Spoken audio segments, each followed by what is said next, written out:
The Redemption Parable. Today's Gospel reading is Luke chapter 15, verses 1 to 3 and verses 11 to 32.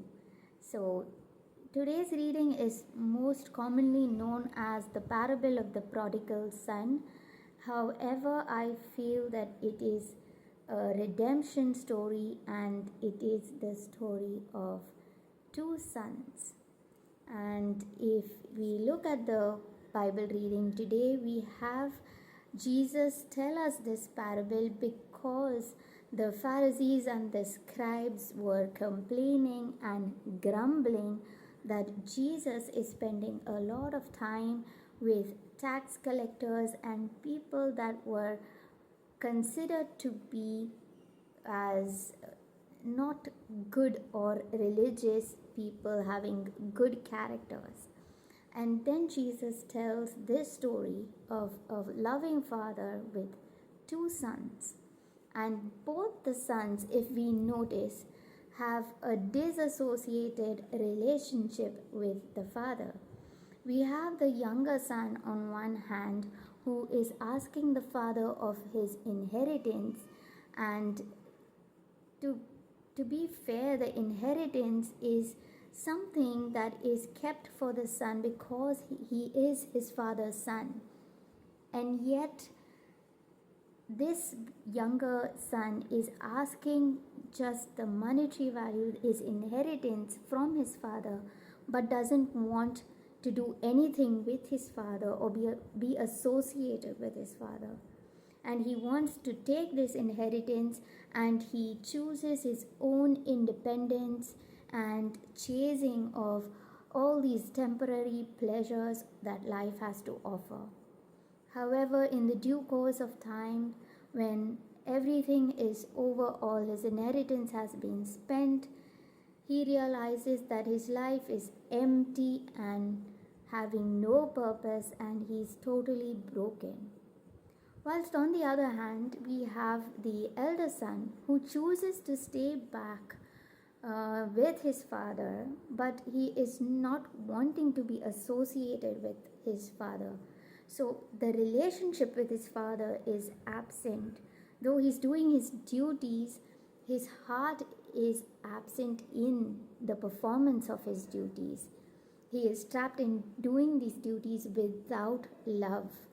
So he's trapped in this place, and then he's finding himself in this state of groaning, complaining, blaming, an attitude that is very negative, and then it turns into an attitude of jealousy and enviousness, and he's complaining to his father that you never killed a fatted calf for me so that he could enjoy with his friends, not with his father.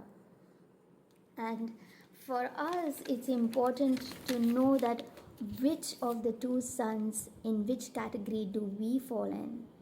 Sometimes maybe both, sometimes maybe one.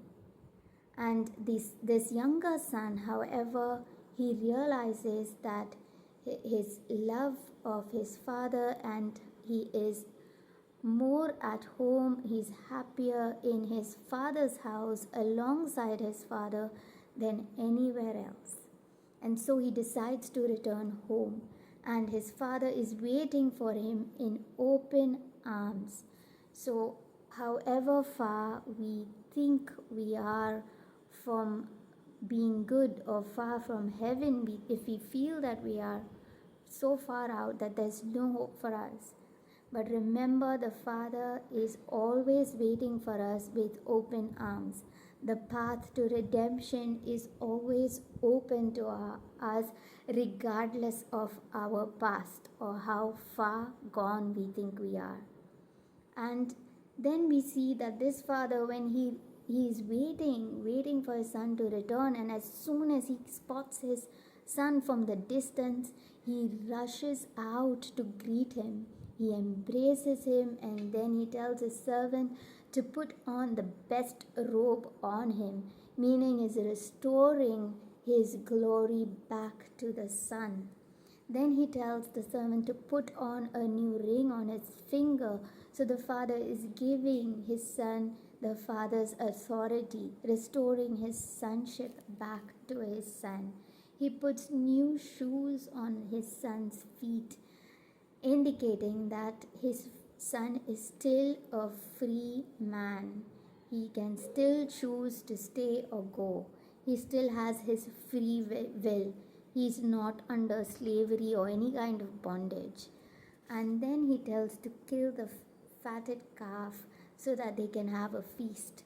So, this is a special moment of rejoicing when somebody decides to come back home.